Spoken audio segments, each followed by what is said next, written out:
The girl should have been a corpse, forgotten in the wind and dust, but her eyes still fought. And in saving her, Elias Boone didn't just defy the men who'd strung her up. He also defied the man he used to be. The sky was bruised purple when Elias Boone rode along the north fence line, checking for breaks in the wire. His old mare, Dusty, moved slow, hooves heavy with the weight of late summer heat. Elias didn't mind the quiet. He liked the hush of dusk, the way the wind softened, the way the land seemed to hold its breath. It was the only time the ranch felt less empty. He rounded a bend near the cottonwood grove, the part of his property most folks didn't bother with. Too rocky, too close to the old trail the cavalry once used. That's when he saw it, a shape in the tree. At first he thought it was an animal caught in the branches. Then he saw the legs, thin, bare, dangling. His heart kicked hard. He dismounted in a rush, rifle in hand, eyes sweeping for signs of ambush. Outlaws sometimes used bodies as bait, but there was no movement. No sound but the wind catching the edge of something nailed to the tree above her head. It was a sign, crude, the letters smeared with something dark and rust-colored. "White man don't forgive." The girl hanging below it couldn't have been more than 13, maybe 14. Her arms were bound at the wrists, tied to a low limb with rawhide rope. Her head lolled forward. Blood had dried in the corners of her mouth and down one side of her temple. Her skin was the color of dust and sunburn, but her eyes were open, barely, and they were staring straight at him. He cursed under his breath and slung the rifle over his shoulder. No time to think, no time to wonder who she was or why she was left like this. He pulled his knife and reached up, cutting through the rope with careful hands. She dropped like a sack of grain, and he caught her just in time, stumbling back as her weight slumped into his arms. She didn't cry out, didn't move. Her body was so light it scared him more than if she'd been screaming. "Easy," he said, though he knew she couldn't understand him. "I've got you now." Her breath was shallow but there. Her lips were cracked, and her face was swollen on one side. Her dress, or what was left of it, hung in tatters, crusted with blood and dirt. He glanced back at the sign, then at the empty trail beyond the grove. No footprints, no horses, no one watching. Still, it felt like a trap that hadn't finished springing. Elias didn't consider himself a brave man, just a man who'd lived too long and lost too much to be scared of what came next. His wife was 5 years dead, their son taken by fever the winter after. He lived alone now with his cattle and his regrets.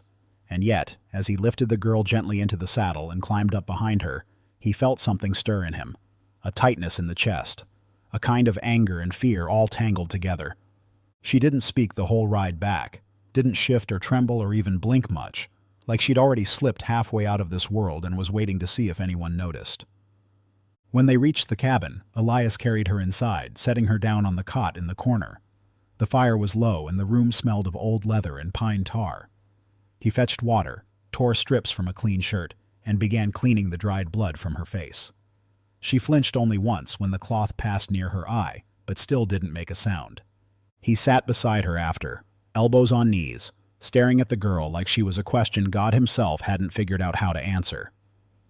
"You're safe now," he said softly, though it felt like a lie. He didn't know who had done this to her. Didn't know why. But as the fire cracked and shadows crept across the walls, Elias Boone realized something simple and terrifying. He'd just made himself an enemy of someone, and maybe, just maybe, a protector of someone else. Elias Boone didn't sleep much that first night. The girl lay curled under a wool blanket on the old cot by the hearth, barely moving, barely breathing. Her small frame seemed to disappear into the folds of cloth. He had set a cup of water and a plate of biscuits near her feet, untouched. Every so often he'd glance up from his chair by the window and see her eyes open, staring at the ceiling like she was someplace else. Maybe she was. The cabin was too quiet now, too still. The wind outside had died, but inside, something deeper stirred. A heaviness, a hush that reminded him of graves. She didn't cry, didn't ask where she was or why. Most girls would have begged to go home, or screamed, or at least asked his name. But not her. She was silent as snow, watching him with eyes that saw more than he wanted to admit. In the early morning, Elias boiled water and cleaned the worst of her wounds again. Her arms were raw from the rope, dark lines where skin had broken.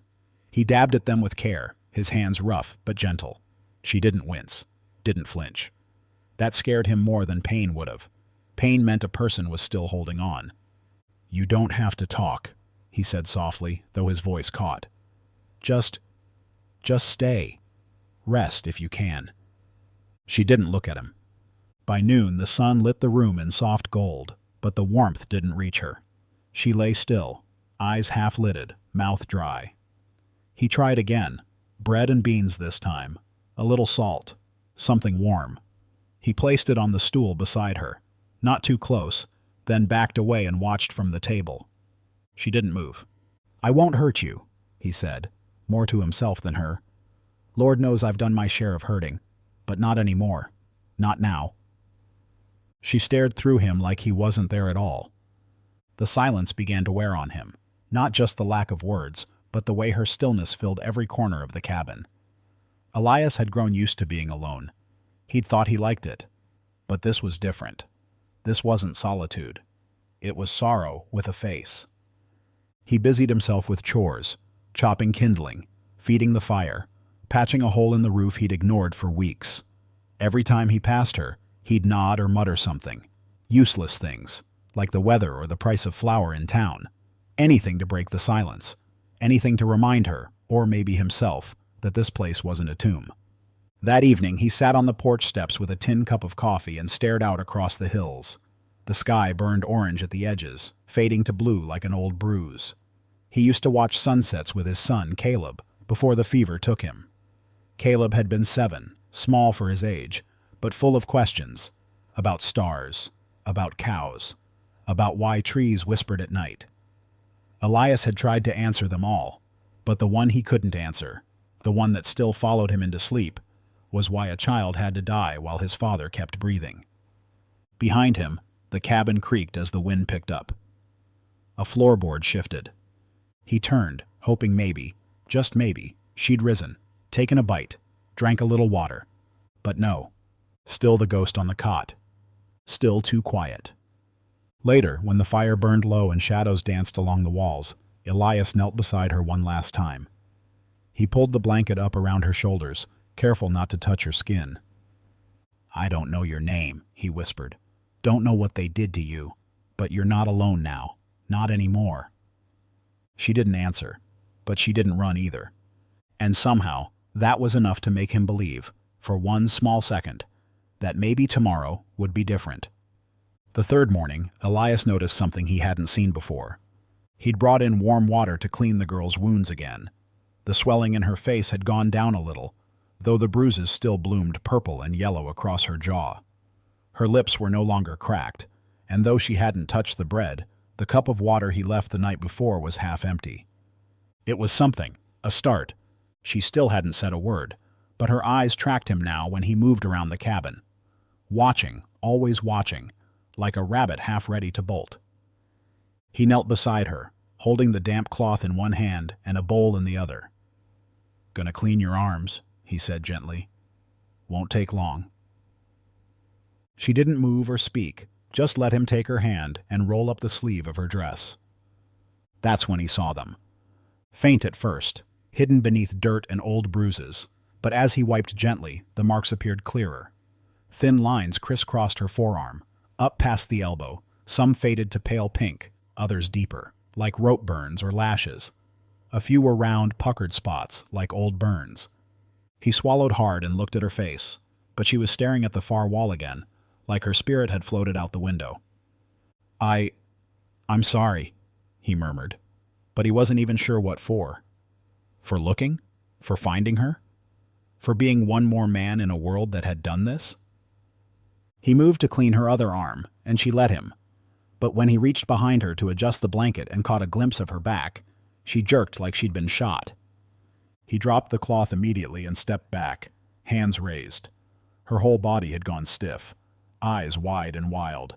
No sound came out, but her mouth parted like she might scream. "Sorry," Elias whispered, shaking his head. "I didn't mean... I wasn't..."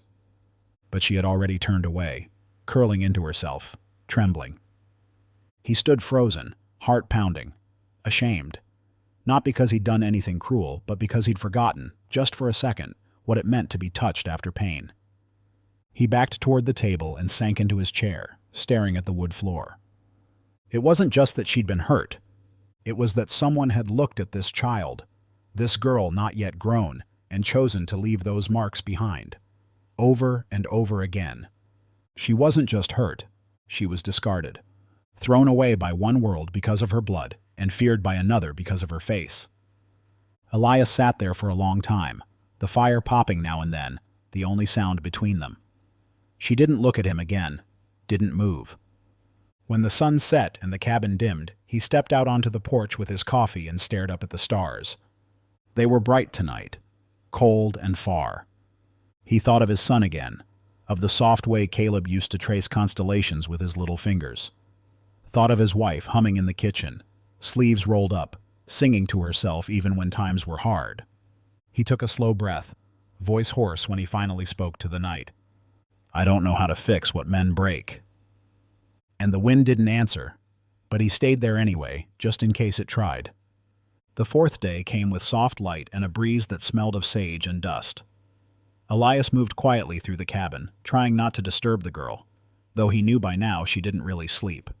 Not fully. Her eyes would close, but her body stayed tense, like she expected someone to yank her back into pain at any moment. He boiled water and set it on the table beside the basin. Her bandage needed changing again. The cut on her temple had stopped bleeding, but it was healing slow. He didn't want it to fester. When he came over with the clean cloth, she was sitting up, her back straight against the wall, watching him. That alone made him pause. "I'm going to clean that cut," he said gently, holding up the cloth like a peace offering. "Won't take but a second." He stepped closer. She didn't move. Just as he reached toward her forehead, her hand shot up and pushed his wrist away, firm and fast. Her voice was raw, cracked like dry earth, but the word was clear. "No." He froze. The cloth dropped to the floor. She stared at him, breathing hard, her chest rising and falling like she'd run a mile. Her eyes locked on his, dark, sharp, and alive. Not afraid, not anymore. Elias didn't speak for a long moment. He simply nodded and took a step back. "All right," he said. "No." He picked up the cloth, rinsed it, and set it on the table. The air in the cabin felt different now. Not warmer, but less heavy somehow, like something had shifted. Not in her, in him. That night, after supper, he sat across from her with a tin plate of beans and tried something new. He pointed to the bread. "Bread," he said. He didn't expect much. Maybe a blink, maybe nothing. She glanced at the bread, then at him. He pointed to the sky outside the window. "Sky." She followed his finger, then looked back. Last, he pointed toward the corral, where his old mare was chewing on hay. "Horse." She didn't repeat the words, didn't nod or smile, but she watched him, closely. And in her stillness, Elias saw something growing. Not trust, not yet, but a flicker of something that hadn't been there before. A start. The sun was just past its highest point when Elias heard the sound of hooves coming up the trail. 4 of them, riding hard. He looked up from the barn, wiped sweat from his brow, and saw the dust cloud rising behind the men. He knew them, or at least the kind they were. Ex-soldiers, now ranchers. The kind who still carried war in their eyes and whiskey on their breath. He stepped out, hands empty but shoulders square. They slowed as they reached the yard, nodding, though none of them smiled. "Boone," one of them said, tipping his hat. "Heard you been keeping quiet out here." Elias didn't answer right away. "Haven't had much to say." The tallest one, a man named Briggs, leaned forward in his saddle. "You get company?" Elias felt it before he saw it. A flicker in the cabin window. A curtain shifting. Too late. Briggs's eyes narrowed. "Saw a shadow in your place. Ain't your wife? She's long gone, ain't she?" Elias didn't blink. "Found a girl near the edge of my land. Apache, barely alive. Someone left her to die." Briggs spat in the dirt. "So you're keeping red vermin now?" "She's mute," Elias said. "Sick. She ain't hurting nobody." One of the others laughed, sharp and mean. "Not yet." Elias stepped forward just enough to make his point. She's a child. You boys ride all the way out here just to throw threats at a sick girl? Briggs stared at him for a long moment. Just making sure you ain't gone soft. Maybe I have, Elias said. Or maybe I just got tired of watching men act like animals. The silence stretched. Then Briggs clicked his tongue, turned his horse, and nodded to the others. Let's ride. They moved off, but not quick. Their eyes lingered. One of them glanced back at the window. Elias watched until the dust settled and the trail was quiet again. Then he went inside. She was in the corner, pressed against the wall, breathing fast.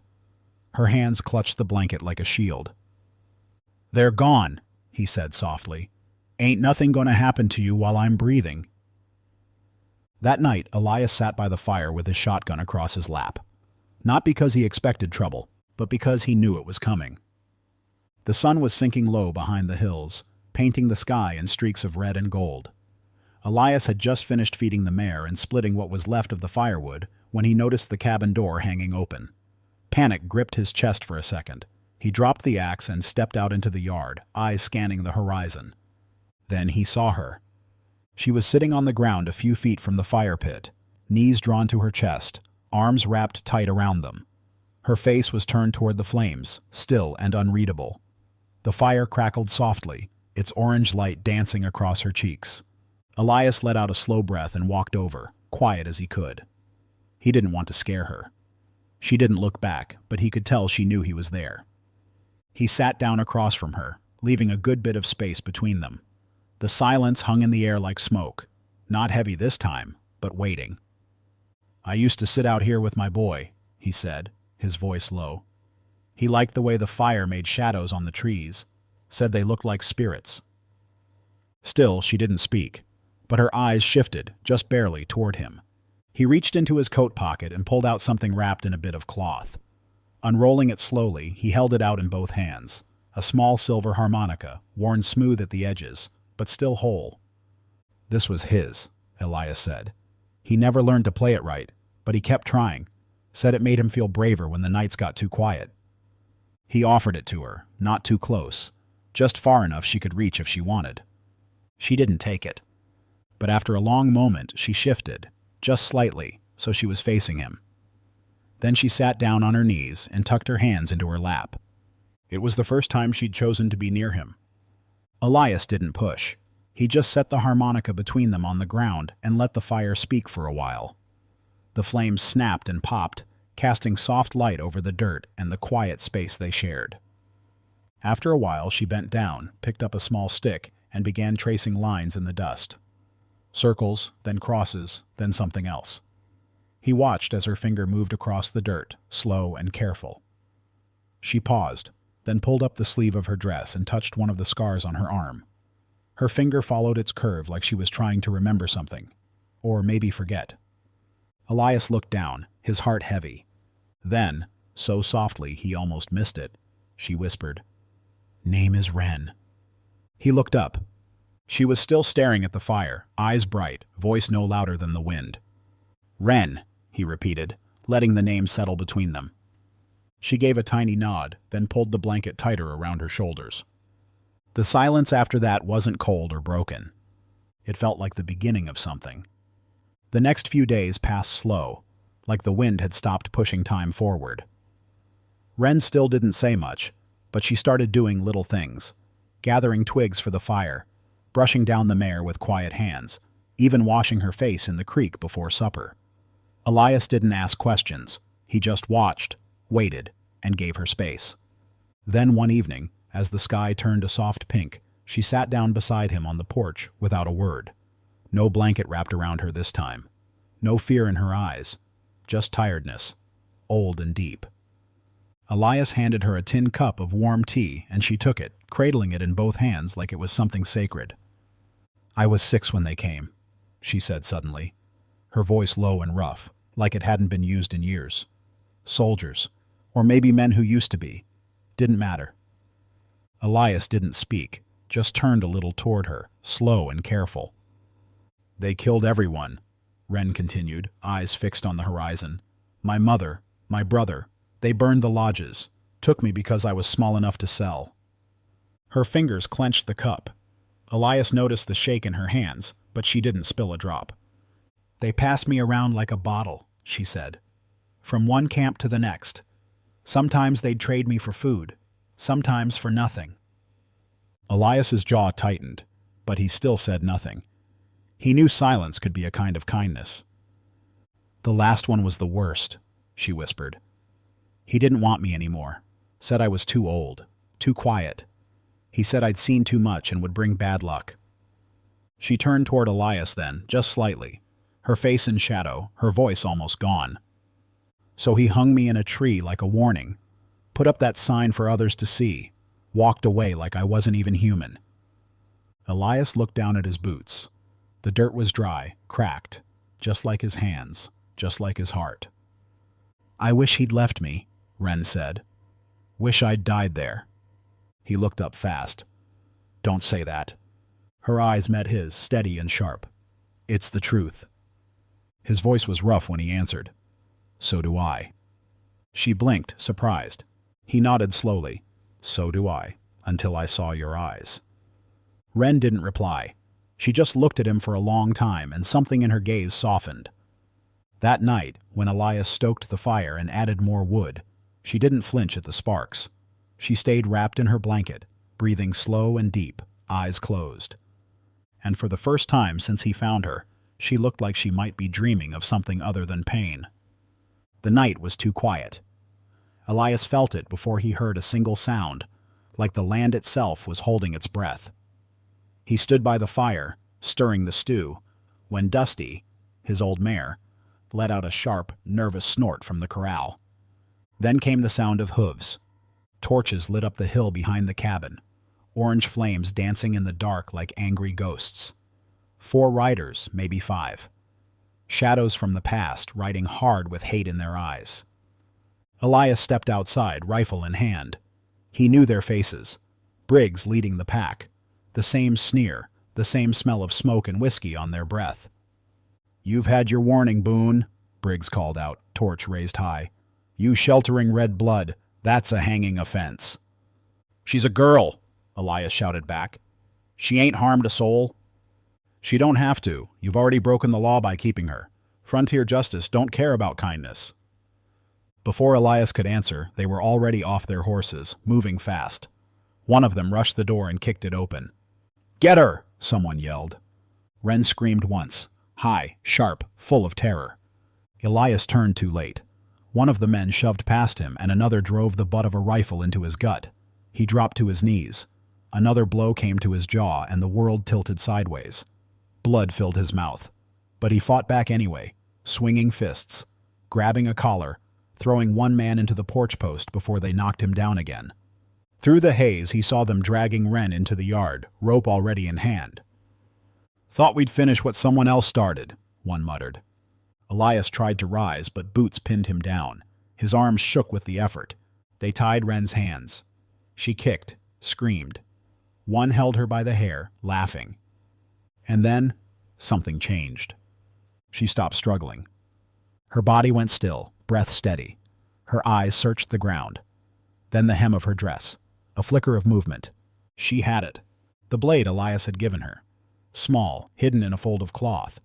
In one swift motion, she spun, slashing the rope and cutting through the grip on her wrist. The man holding her shouted, too slow to react. She turned and drove the blade deep into the side of his leg.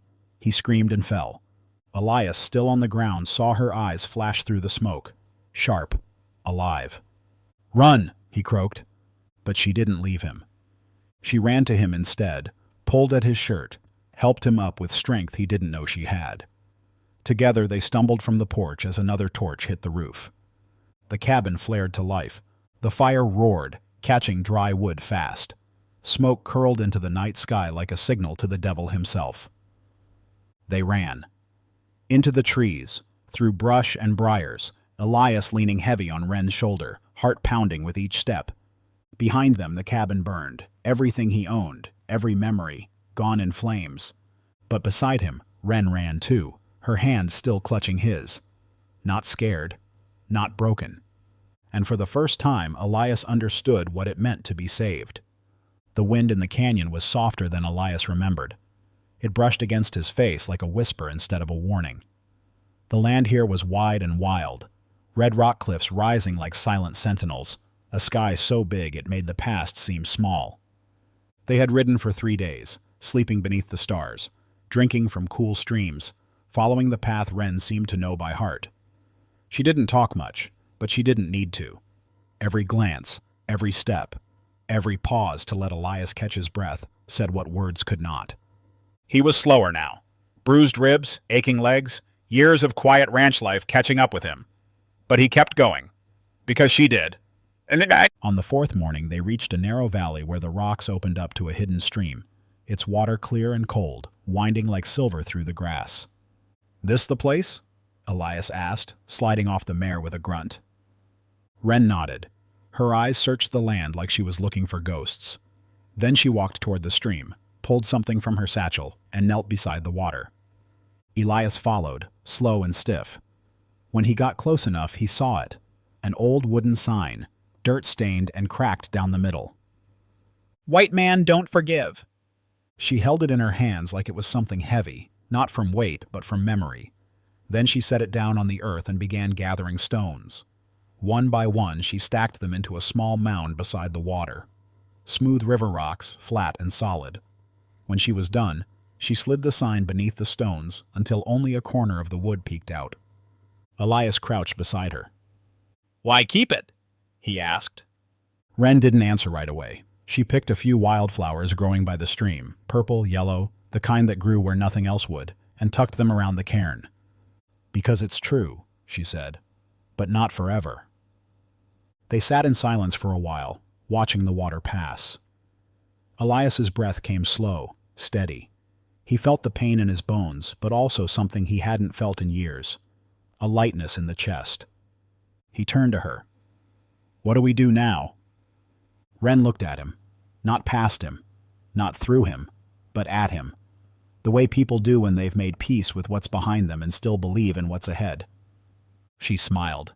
Not wide, not soft, but real. "We live," she said. He nodded, like that was the answer he'd been chasing all along. Later, as they unpacked what little they'd brought and began to build a small shelter beneath the cliffs, Elias watched Wren move across the grass, barefoot and calm. Not healed, not whole, but free. And as the sun dipped low and the sky turned gold, he realized something simple and quiet. For the first time in a long, long while, he wasn't alone.